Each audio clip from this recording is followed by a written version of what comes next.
Thanks, Peter, for the introduction. So today I want to talk about our work on spectral processing of point sample geometry. This work has been done by myself and Markus at ETH Zurich. So here's the outline of my talk. I want to start with a brief introduction to give you an idea of the concepts and applications of our work and some motivation for the approach that we've chosen.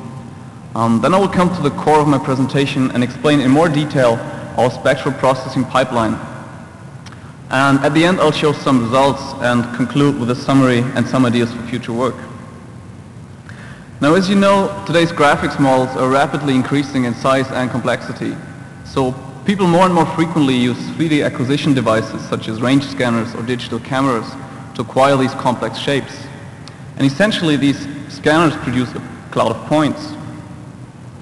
And as we've seen in the previous talk, point-based rendering systems are very effective for displaying such complex shapes. Now, in between acquisition and rendering, people also want to analyze and manipulate the objects. And since we acquire points and we render points, it's only natural to ask for processing methods that are also point-based. And that's what we want to do. And in particular, we want to use spectral methods for point-based geometry processing. So the fundamental concept or the idea of our approach is to extend the Fourier transform to two manifold surfaces. Now, the Fourier transform is a very powerful and widely used tool in data analysis and manipulation and used extensively, for instance, in image processing. And our goal was to create a spectral representation of point-based objects so that we can transfer as many of these Fourier techniques as possible to general geometric models. And in that way, we want to provide a signal processing toolbox for point-sampled objects. In this work, we concentrate on two processing applications, spectral filtering and adaptive resampling. I will later in the talk show you examples for spectral filters to demonstrate the wide range of applications, including noise removal, surface microstructure analysis, and feature enhancement. And I will also introduce a new adaptive resampling strategy that allows us to sample point-based objects at different resolutions. And this is particularly important when dealing with the very large models that we can acquire with nowadays range scanners. So as I said, the Fourier transform is a very powerful method in data analysis, and here you see an example of a 1D discrete Fourier transform. So what are the benefits of that method? Now, first of all, it provides us with a sound concept of frequency. The Fourier transform essentially computes a transformation into the space of eigenfunctions of the Laplacian operator. And in this spectral domain, we have a whole new set of semantics to analyze and manipulate our data. Another advantage is that we can build on tens of years of research done in this area, and in particular on an extensive sampling theory. And of course, that research also led to very fast algorithms for the evaluation of the transform, such as the fast Fourier transform. But on the other hand, the Fourier transform also has some inherent limitations that make it difficult to apply it directly to general geometric models. So what are these limitations? Now, first of all, it requires a Euclidean domain on which the basis functions are defined, or in other words, we need a global parameterization on our surface. And this is generally not given for geometric models. Another drawback is that the Fourier transform requires a regular sampling grid so that the basis functions can be expressed in analytical form. And again, this is not given for general geometric models, which are usually irregularly sampled. Another disadvantage is that we don't really have local control. The Fourier basis functions are globally defined, so if we change the spectral coefficients, this will have global impact on our data. And for many applications, we want some sort of local control. So how can we overcome these limitations? Now, on this slide you see an overview of our spectral processing pipeline, and I'll explain the individual stages later in more detail. So here's the basic idea. We start with an unsorted point cloud that represents a two-manifold surface. And in the first step, we break down the problem, that is our surface, into a number of patches that can be parameterized easily. In our implementation, we create the patches in such a way that they can be mapped to a height field representation over a planar domain. So each patch describes a connected region of the underlying surface in a functional setting. And from here on, we work on each patch individually. The first thing is sample our patch surface onto a regular grid using a fast hierarchical scattered data approximation method. And having our patch surface on a regular grid, we can then apply a Fourier transform, which gives us the Fourier spectrum of the patch surface. This spectrum can then be analyzed and manipulated, and a subsequent inverse Fourier transform takes us back to the spatial domain and yields the filtered patch surface. And then we can also use the Fourier information to do some resampling on the patch surfaces. So we end up with a set of processed patches. And these need to be stitched together to yield the final consistent object surface. And in this procedure we have to take some care at the boundaries, and we use a patch blending method for this, as I will explain later on. Now note that in spirit our method is analogous to a windowed Fourier transform, with each patch corresponding to an individual window on our data set. So let's have a look at the individual stages. In the first step we need to create the patch layout, and we do this using a two-stage method.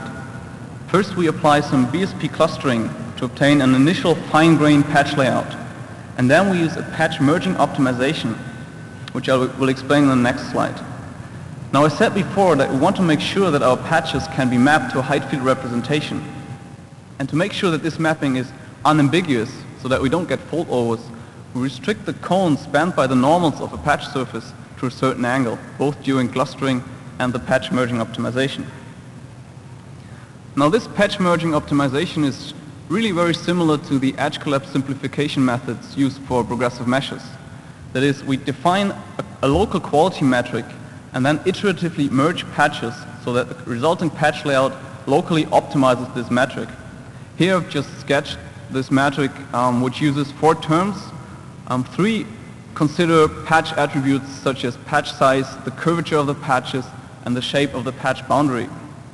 And we've also introduced a spring energy minimization to regularize our patch layout. I will later in the results section show you some examples for patch layouts. So now we have computed the patch layout, and we work on each patch individually. And the first thing that we need to do is to resample our patch surface onto a regular grid. And we do this by using a fast hierarchical push-pull filter. And let me illustrate this with this example patch on the forehead of the Happy Buddha statue. As you can see, the sampling pattern is quite irregular. So first, we define a regular grid and a set of basis functions that are centered at each grid point. And then we simply splat the points onto that grid, which gives us a first approximation of the discrete coefficients. But as you can see, this first approximation still contains holes, that is, undefined regions that need to be filled. And we do this by applying a convolution filter and resampling the patch surface at a lower resolution. And this gives us a coarser approximation of the patch surface with fewer holes. And then we can repeat that process until eventually all holes are filled. And now we go back in the pyramid and fill the holes in the higher resolution by blending the information from the coarser grid. And we can go back to the full resolution until we end up with the final patch surface, which is now resampled on a regular grid. And of course, this allows us to apply the standard discrete Fourier transform. Now the big advantage of this is that we actually get an explicit spectral representation of our patch surface. And this allows us to manipulate and analyze this spectrum explicitly. And as you know, many filters can be implemented as a convolution in the spatial domain. And here we can exploit the convolution theorem, which states that a convolution in the spatial domain is equivalent to a multiplication in the spectral domain, which can of course be computed much more efficiently. And finally, an inverse Fourier transform takes us back into the spatial domain and yields the filtered patch surface. So this slide shows you some example of spectral filters that we've implemented. On the right you see the original St. Matthew dataset. And in the upper left corner we've applied an ideal low-pass filter. As you can see, the surface gets smooth. But if you watch closely, you also see some artifacts. You see some ripples on the surface. And these correspond to the well-known ringing artifacts known from image processing, which are due to the sharp cutoff frequency of the ideal low-pass filter. Now, much more pleasing results can be obtained by using a Gaussian transfer function instead, as you can see in the upper right image. But we can do more than just low-pass filtering. In the left lower column, you see an example of a band-stop filter where we have attenuated the middle frequencies. And this leads to overall surface smoothing while still retaining the high frequency detail so we can analyze the microstructure of the surface. And on the lower right you see an example where we have enhanced the spectrum to obtain some feature enhancement of the surface. But we can also use the Fourier information for more than just filtering. And here I will explain our adaptive resampling strategy that we have implemented based on the Fourier spectrum. And this is in fact analogous to the anti-alias rendering that we've seen in the previous talk. So first, we have to band limit our signal by applying a low-pass filter. And then the sampling theorem of Fourier theory tells us the optimal uniform sampling rate for this filtered signal. And it's important to note here that we have explicit error control. That means we can exactly quantify the error that's introduced by resampling our patch surface. And this allows us to define an adaptive resampling strategy as follows. The user defines a maximum relative error, and then we can adapt the filter parameters accordingly to match that error exactly. So for instance, if we have a highly curved surface, this surface will have many high frequency coefficients, and after the low pass filtering, our Nyquist frequency will be higher, which means that we need a higher sampling density. If we have, on the other hand, a flat surface, which can be described by a few low frequency coefficients, our Nyquist frequency will be lower, and thus our sampling density can be lower. So far we've been working on each individual patch. Now of course this can lead to discontinuities at the patch boundaries, and both in sampling rate and geometric position. So what we want to do is create a patch overlap and then blend the information from adjacent patches. So for instance, if we have resampled our patch surface, we could have a sharp change in the sampling rate at the patch boundary. So in the first step, we blend the sampling rates using a set of pre-computed sampling grids. And of course, we can also have geometric discontinuities. So we also want to blend the point positions to obtain a smooth transition in geometric of the geometry. And in the final step, we also blend the normal information to get a smooth transition of the tangent plane. So let me briefly summarize. Here again you see the slide of our spectral processing pipeline. We start with an unsorted point cloud and create a patch layout with each patch being mappable to a height field. Then we resample our patch surface onto a regular grid, apply the Fourier transform, analyze and manipulate the spectrum, and apply an inverse Fourier transform. Then we can apply the resampling strategy that I've presented, and at the end we blend the processed patches to yield the final object surface. Okay, so let's have a look at some results here. In this example, we wanted to restore a surface of a range scan in the presence of noise and blur. Now any 3D acquisition procedure creates noise, but there's also some blurring due to the optical lens system. And of course we can simply apply a Gaussian low-pass filter to get rid of the noise, as you can see on the second image from the left. But then the Gaussian filter introduces even more blur, so we lose some of the geometric features that we want to preserve, as you can see in the close-up region of the eye. But having this explicit spectral representation, we can use more sophisticated filters. And in this example, we've implemented a least squares optimal filter, also called a Wiener filter. And as you can see, the noise is removed while the features are retained much better. Now the Wiener filter requires some spectral estimate of the noise, and it then computes in a least squares optimal sense the ideal transfer function. On the right image you see the specific patch layout used for this example, and observe that the patching is really adaptive to the geometry. We get larger and fewer patches in flat areas of the surface, as for instance on the forehead or on the cheeks, and many small patches in regions of high curvature, such as those around the hair. Here's an example of an interactive filtering application.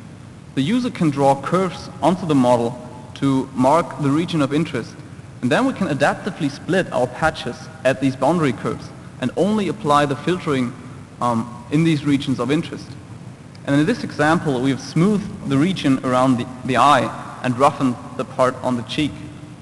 And observe that the patch blending automatically creates a smooth transition between filtered and non-filtered regions. And that's of course something that we would clearly want. Here's an example of our adaptive subsampling method. On the left you see an image of the original Michelangelo's David scan with more than 4 million points. And the middle images show you the subsampled version to about 7% of the original data size. And observe that the sampling is adaptive. So we have more samples concentrated in regions of high curvature, such as the hair or the hands, and fewer samples in the flatter parts. And again, on the right, you see the adaptive patch layout used for this example. Now, some comments on timing. I will show you some exact numbers later. This is some relative timing information for our pipeline. And you can see that about 2/3 of the overall time are spent computing the patch layout and the scalar data approximation, which can be considered as a pre-processing step that we don't have to repeat for every application. And the Fourier transform on the spectral analysis actually only takes 4% of the total computation time. So here's some actual timing data measured on a standard gigahertz PC, and all these numbers are in seconds. So you can see that we can process models of the size of the day with more than 4 million points in about just more than 3 minutes. And 2 minutes of those are pre-processing time. And you can also observe that compared to the St. Matthew dataset, which is only slightly fewer points, we need many more patches for the David statue, 3,000 compared to roughly 600. And this is due to the more complex geometry of the David statue. And also observe that we can process models such as the range scan of the head with almost 500,000 points in less than 16 seconds total computation time. So let me summarize. We've introduced a new versatile spectral decomposition for point-based objects. And based on this spectral representation, we've implemented a variety of spectral filters and a new adaptive resampling strategy. And I believe that we've also demonstrated that our method is fast enough to allow processing of very large data sets. But we also believe that our representation is general enough to allow many more applications. And one obvious one is compression. So due to the scalar representation of the patch surfaces and the regular sampling distribution, we can already remove most of the redundant parameter information. But we can also apply a spectral compression, for instance, using wavelets. And we've done some preliminary experiments, and they've been very promising in that respect. Another way we want to go to is to extend our model to a fully hierarchical representation to provide a more general framework for modeling and animation. And another aspect is feature detection and extraction. There's a very close connection to the Fourier transform and the Laplacian operator, so we believe that our method can be used for robust computation of the Laplacian on point-based objects. And one point that I didn't mention on this slide is we're currently also working on an application that allows simultaneous filtering of texture and geometry. Of course, our method can also be applied to any scalar attribute data of the surface, so we can also use the filtering for texture information. So this essentially concludes my talk, and I want to thank the following people, and thank you for your attention.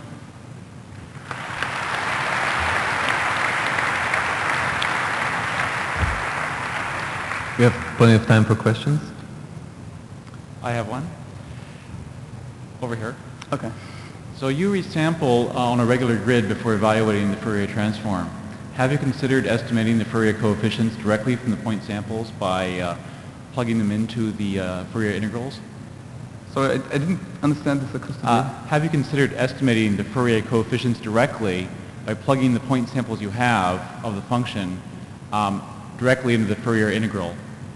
Perhaps reweight the samples by their density first, and then plug it into the Fourier integral directly and evaluate the coefficients. Well, I think that would be very hard to evaluate efficiently. So we really wanted to use these fast Fourier algorithms. And to my knowledge, there is no fast Fourier algorithms for irregular sampling distributions. And we also wanted to make sure that we have a local decomposition, because the Fourier transform is global, but using the patch layout, which can be adapted by the user using certain parameters, we can get a local spectral representation. Okay, I actually wasn't suggesting get rid of the patch layout, but okay, thanks. Yeah, do you find any kind of anomalies due to spectral spectral differences between patches. Like if you imagine that you have a border between two patches, because the points in each patch are going to be mapped to different height fields, if you sample at 2 points very close to the border, you're going to see, if you look at the spectra at those points, the spectra are going to be fairly different, aren't they? And it's going to be a little bit arbitrary because, you know, the patch generation is just some heuristic that ran, and you could have chosen a patch that enclosed both of those points, in which case they would have had, you know, very similar spectra. Do you see glitches due to that sort of thing? Okay, I think there are two issues here. First of all, what you would want is invariance on the different patchings. So if we change the parameters and the patching is slightly different, we want to get a similar or the same result. And actually, using the filters that I've demonstrated here, we haven't seen any visible change when using different patches. But of course, it's correct that the region on the boundary is very sensitive in a sense. And one problem there is that we map our surfaces to height fields on planar domains, and depending on the angle on which neighboring parameter planes meet, we get certain distortions here. Again, it's always a question of what kind of filters you apply. If you do excessive filtering, then you will eventually see the specific patch layout. For instance, you could imagine removing all the spectral information, and then you would just end up with the base planes, which are then blended at the corners. So you could clearly see the shape on the boundary. But again, on these examples that I've showed on these filters, we didn't observe these effects. It seems that there are strong horizontal and vertical components in the frequency domain. Does that come about from the edges of the domain because the discrete Fourier transform is on a periodic function? Oh, so you mean in the spectra you saw vertical and horizontal lines? Yeah, there's this red cross. Yeah, okay. Well, basically, this is how the spectrum is aligned. So the low frequency on the center, and the frequency extend like circular towards the boundary. But I think this is a very general feature of the Fourier transform. If you take any image or any height field data, this has got to, I don't think this has got something to do with the specific method that we use. But of course, it's true that we use a rectangular window on our function. So basically we assume that it's periodic, which of course it's not. But we can also use other window functions, which we haven't implemented yet because we didn't see any artifacts due to that. So then also potentially, you're blur. If you do low-pass filtering, you can blur one edge of the domain with the opposite edge because of the periodicity. What edge? Sorry, I didn't get that. If you have a rectangle, yeah, mathematically, the right edge is adjacent to the left edge. right. So you do a low-pass filter, and so the edge samples are being Okay. averaged with the ones on the opposite edge. Yeah, that does happen. So we created an overlap of these patches. So the further you get to the boundary, the less will the influence of that particular point be. So if you go all the way to the boundary, then these samples will have no influence during the patch blending. But again, if the filtering is excessive, then we get these artifacts. And I think that we can get rid of some of them by using other window functions, which we haven't implemented yet.